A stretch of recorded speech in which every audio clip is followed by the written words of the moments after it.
On August the 4th, 1914, Great Britain declared war on Germany, and the man that would become Prime Minister in the next month, Andrew Fisher, declared that the Empire would be defended to the last man and the last shilling. The reaction around the country was one of great enthusiasm and anticipation, mostly due to the passionate loyalty people felt towards Britain and the Empire. Historian Michael McKernan declared that Australians were generally excited and hopelessly optimistic, as men of all ages and all levels of physical fitness crowded the recruiting offices.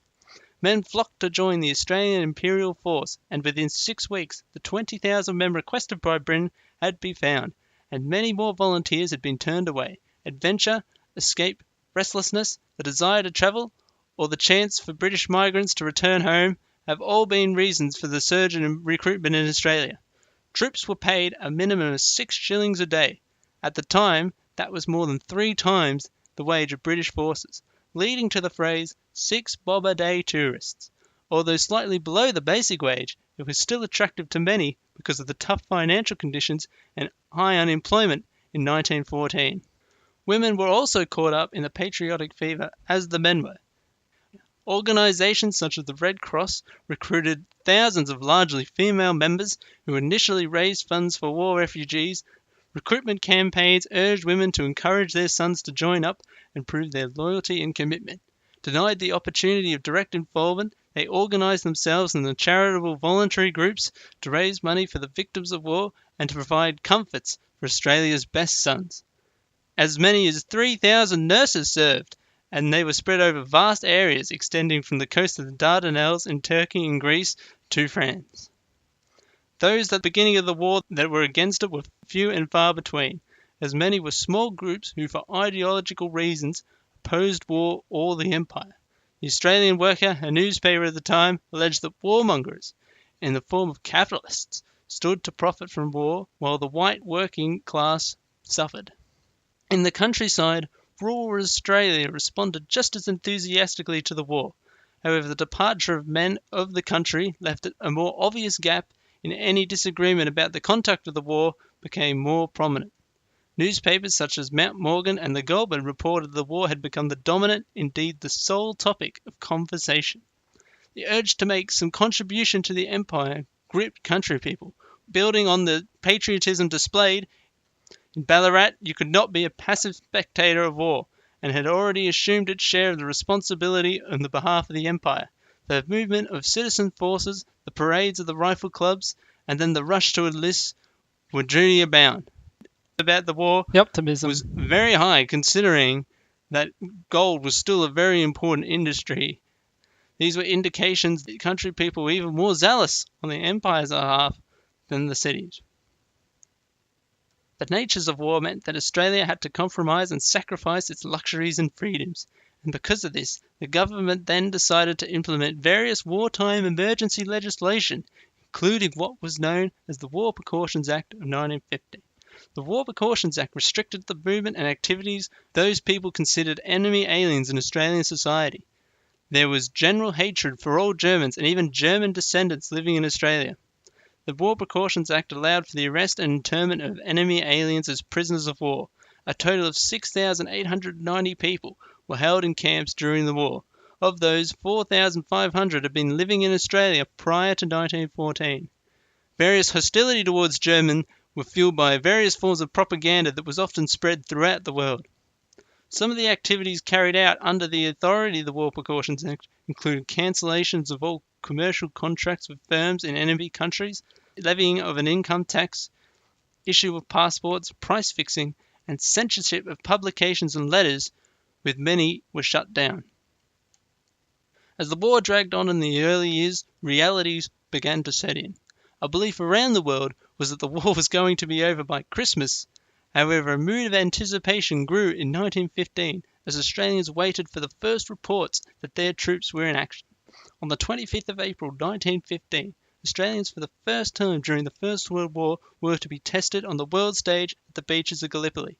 Michael McKernan described Gallipoli as being sent on a fool's errand. The Australians faced an impossible task of scaling cliffs against the well-entrenched enemy. The first attack on a Sunday morning when 4,000 men from the AIF 1st Division landed at Anzac Cove and made their way across the cliffs and beaches. After this news, another 10,526 signed up to support the war effort. The Minister of Defence, Senator George Pearce, a Western Australian, explained that the bravery of the soldiers at Gallipoli, declaring the Anzacs had been pitted against the flower of the Turkish army, and that the test was too great to ask any soldiers to face. However, as the news became bleak and the first casualty list reached home, it seems that Australians were ill prepared for war.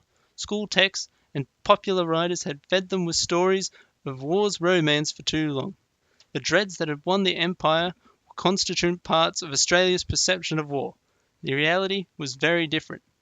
The war was not over quickly. The Navy did not dominate. There were few decisive battles, and little point in plotting the movements of troops on the war maps the newspapers published so enthusiastically. Instead, there was a stalemate, enormous loss of life, a frightening display of the might of modern weapons, actions against civilians that seemed unthinkable, and the internal political dispute almost everywhere. By 1916, the rush of recruits began to slow. Probably, however, not because of the effects of the losses, but because of the pool available. The range of eligible men by 1916 had been severely drained. Australia was cut off from the European markets, and the economy contracted by around 10% nationally. Michael Buchanan argues that the class tensions were exacerbated during the middle of the war as class commentators criticised the working class for their perceived lack of commitment to the war effort. Due to these various factors, the notion of conscription was brought up nationwide. As the casualties increased, so did those recruiting drives. The strongest believers in the war could not understand how others in society might not share their attitude that the war demanded every person's full and total commitment. The patriots tried to gain recruits for the war. There were two ways in which they did this, by persuasion or by force. Persuasion involved appealing to an individual's sense of what was right. Force, however, often includes accusation, confrontation, and guilt. Under Labour Prime Minister at the time, Billy Hughes, who would later become leader of the Nationalist Party after bitter disputes between the Labour Party, full conscription was attempted during World War I through two different plebiscites. The conscription campaign opened up the divisions and played on the frustration masked by the superabundance of the rhetoric of patriotism. In terms of who voted for conscription, Labour voters tended to vote no, while middle-class voters voted yes, while the country voters of New South Wales also voted no. Conscription also divided religion. The Anglican Church advised all adherents of the Church to vote yes to conscription. As Bishop of Willatra, Dr. Gilbert White declared that the Church recognises that the call upon all the citizens of Australia for personal service, whilst Catholics called for the vote no. Archbishop Mannix declared no, as conscription was a hateful thing and almost certain to bring evil in its train. The middle-class housewife, with a son at the front and energetically working for the Red Cross, could not understand any less intense commitment to the Empire's cause. However, the working-class woman knew no such luxuries, particularly as prices were rising and strikes reduced her husband's income. Her son, now in the AIF, provided little support. Working-class voters voted no. The first plebiscite, similar to a referendum, was held on the 28th of October 1916 and narrowly rejected conscription with a margin of 49% for and 51% against. Who said during the conscription campaign that Australia needed to provide 16,500 recruits each month. In the early years of 1917, never more than 5,000 volunteers offered themselves up for service, and this dropped to 2,500 in the second half of the year and 1,500 by 1918. When he tried again, he failed, and also by a larger margin than the first plebiscite. By the end of the war in November 1918, a total of 416,809 men had voluntarily enlisted in the army, representing 38% white male population aged between 18 and 44. As the war ended in 1918, Australia had been deeply impacted by the various pressures of the war, some in a negative, but also few in a positive manner. Country towns lost many good men. Sporting teams who had members that left for war also lost members, with Australia losing 11 first-class cricketers. and the VFL recording 88 league players who died in the First World War.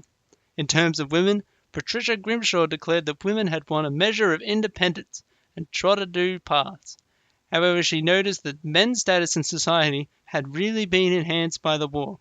Shuan McIntyre observed that the war hardened prejudice and accentuated division. However, in the long run, it is seen that Australia was able to develop as a nation to the point where even today we still commemorate the loss of the soldiers who fought for our freedoms and the Australian way of life, and because of that we thank them.